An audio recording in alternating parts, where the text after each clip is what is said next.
Welcome to the Quantum Collective.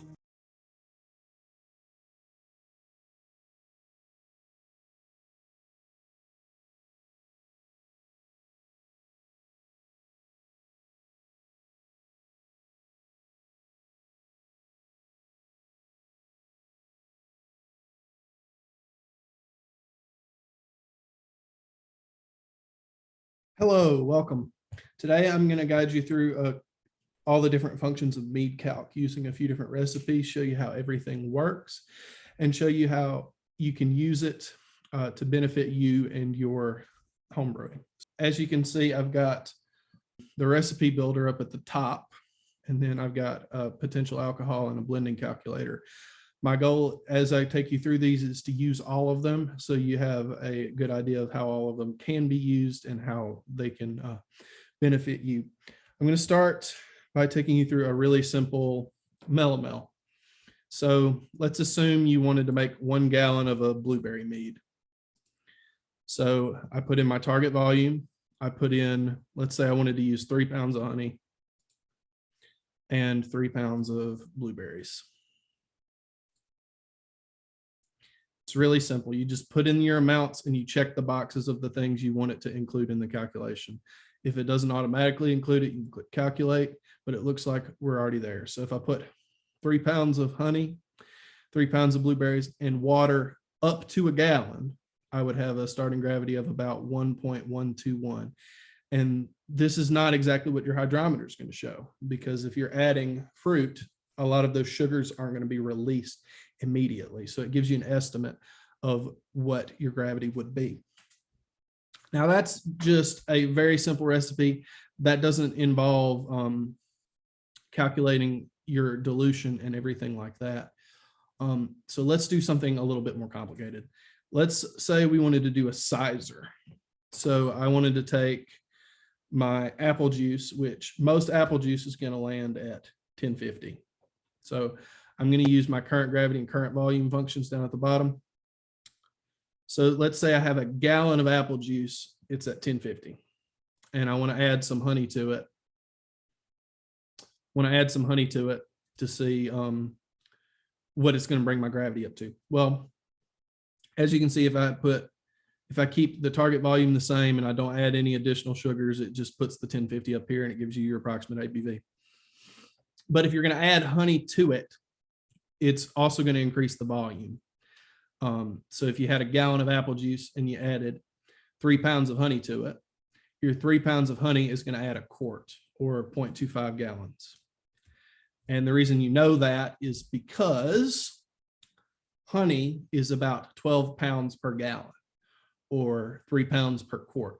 So anytime you add honey to a known volume of liquid, it's going to increase it by that much. So as you can see, I haven't added any honey yet. I haven't actually added the sugars, but I did add in the dilution. So because I put 0.25, I'm going to add 3 pounds of honey. So I'm just going to click on this box. And now you can see I would have, if I added a quart of honey, 3 pounds of honey, to a gallon of apple juice, I would end up with a starting gravity of 1.127. It'd be about 16% if it went completely dry. Now, let's say I didn't want to use all of my juice. Let's say I wanted a gallon starting in primary. Well, I know that my honey, if I'm adding 3 pounds, is going to be 0.25 gallons. So if I want 1 gallon to start with, I'm going to put this at 1 gallon. But if I only want a gallon of liquid, I'm going to need to use less apple juice. So if I use less apple juice, let's say I want a gallon and I still want to use 3 pounds of honey. So let's say I put 3/4 of a gallon of apple juice and 3 pounds of honey. What does that get me? That gives me a starting gravity of 1.146. That's probably too high. So these are things you want to consider if you're building up a recipe. Let's see what would happen if I pared it down to 2 pounds. Now it's at 1.109, but this isn't fully accurate either because there would be more apple juice than 0.75. I would take my 2 pounds of honey and divide it by 12 to figure out how many gallons the honey takes up, and that's 0.166666 continued. So if I subtract that from a gallon, I would end up with this much apple juice to start off with.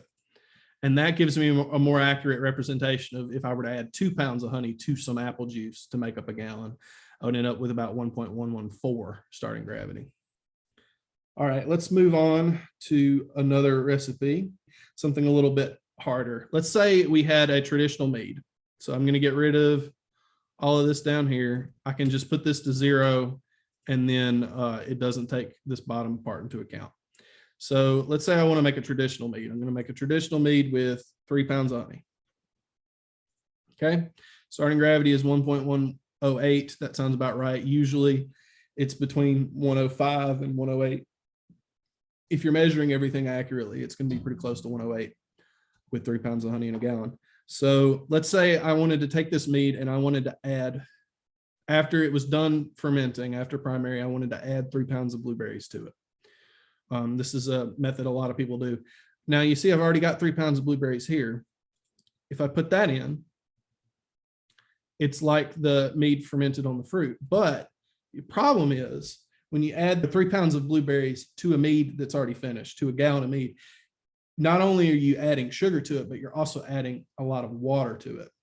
So you have to know how much you're actually diluting your mead. So blueberries and most berries are going to be about 8 pounds to a gallon. So that means if I divide my 3 pounds by 8, I'm adding 0.375 gallons to my mead when I add the blueberries. And if I put that in here, this shows me what kind of mead I would have if I put blueberries in secondary and let it re-ferment. So it's not nearly as high. It's 11.73 as it was if I'm not accounting for the dilution. That's 4% alcohol. Like that's a pretty significant difference. Let's say I didn't want it to re-ferment on the berries. Say I stabilized the mead and then I added the blueberries. All I've got to do now is click off of here, and then it's not including the sugars, it's just including the dilution. And you can see I've gone all the way down to 10.5%. I went from 15.6% all the way to 10.5% just based off of the dilution that I added with these berries. You really have to account for that in some way. There's a couple different ways you can do that. You can either make a stronger mead to begin with, or just settle for the fact that you're going to end up with something a little bit lower.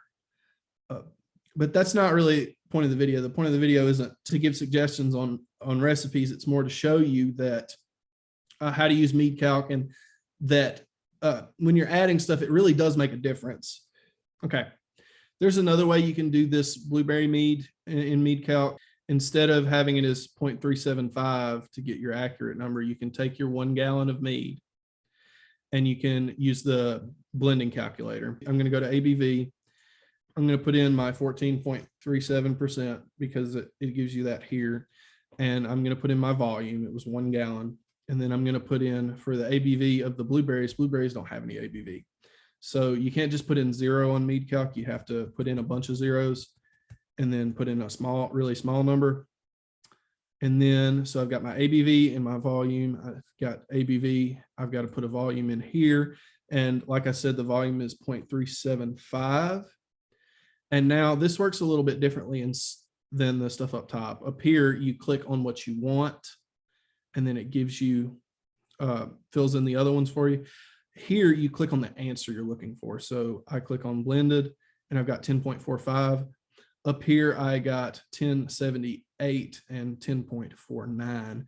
So it's within 0.05% alcohol. That's plenty good enough. Let's do something a little bit more complicated. Let's do a no water mead. So let's say I wanted to do a blueberry mead, but I didn't want to add water to it. I just wanted to make a gallon of mead with all blueberries and honey. Don't add anything else to it. So the typical Schramm style method, you're going to do 3.5 pounds of honey and 6 pounds of fruit. And that's going to make up your gallon. And if I click on all of these things, you can see that starting gravity is 1.152. And that's all right because you want it to finish a little sweet. I do have one small issue with this. in that 3.5 pounds of honey is going to put you technically just a tiny bit over a gallon, because 8 pounds of berries makes up a gallon. So if you do your 6 divided by 8, you've got 3/4 of a gallon just here with your blueberries. But this is a little bit more than a quart. It's 0.29 gallons. So that would actually put you at 1.04 gallons, which makes a little bit of a difference. It's 5 points of gravity, but with all of this, you're kind of estimating anyway. And for a mead like this, I wouldn't do a target volume of a gallon. I would do something bigger. You want to do at least 2 gallons. You want to at least double this, because you're losing half every time you make a mead like this. So like I said, 1.052, 1.147, that's within the margin of error. I would just call it 1.15. But this is the easiest way you can get an estimate on what your starting gravity is going to be anyway, because you can't take a hydrometer and measure your gravity for a no water mead. All of the water and sugar is still trapped in the fruit in the beginning. So that's a couple of different ways to use that. You could also, with this, and I'm just going to put a gallon for simplicity's sake instead of 1.04. But I'm going to bring all these volume numbers back. Instead of doing the blueberries like this, you can also assume that your gravity that you get from your berries is 1050. And then I can put my 0.75 gallons right here, because most of the berries are going to be 1050. Like that's just what the juice is going to be. And that's the volume of the berries, because I've got 6 pounds. Okay. And that gives me 0.037, but I haven't added my honey back in yet. So if I click here, see, that gives you a tiny bit of higher of a gravity, but you're also not getting full yield on your 6 pounds. I think I've seen that you get 80% yield off of this with your juice. So it's actually going to be a little bit lower. If I change the volume to reflect that, it would actually be 0.6. So, and then I'm within 3 points of what my other estimate was. Okay, we did our no water mead. I'm going to do something even more complicated. I'm going to show you a way to calculate stuff for a step-fed mead. Now, this is not the only way. You could also do this using the blending calculator, but I think the easiest way to go about something like this is with this calculator up at the top. So the way I'm going to do it, I'm going to start off with 1 gallon of mead. Start off with 1 gallon of a traditional. I'm going to start with 2 pounds of honey. Let's pretend I'm using USO5 for this. I'm going to try and max out USO5. So I start with 2 pounds of honey, and I start with a gallon of volume. And remember, every time I add more honey, I'm going to add a little bit to this volume number. So it's saying my starting gravity is 1072. Okay. Now, what happens if I add a 1/2 pound of honey? You would divide your 1/2 pound by your 12 to get you how many gallons you're adding to it. So it would add 0.041, bunch of 6s, continued on forever. That's your new volume. And your new honey amount is 2.5 pounds. So now my estimated starting gravity and volume, 1086. Okay. Let's say it's pretty much done fermenting on that. And I want to add another 1/2 pound. So now I have 3 pounds of honey, but my volume just increased again. So my volume is now increased by 1 divided by 12, which is 0.083333 continued. So now my new estimated gravity is 1099, and my volume is almost 1.1 gallons. Okay, let's say I add another 1/2 pound of honey. Now I'm at 3.5 pounds of honey. Okay, but I've added another 1/2 pound, so I've got to add some more volume here. Now I've added 1.5 pounds of honey, so I got to divide 1.5 by 12.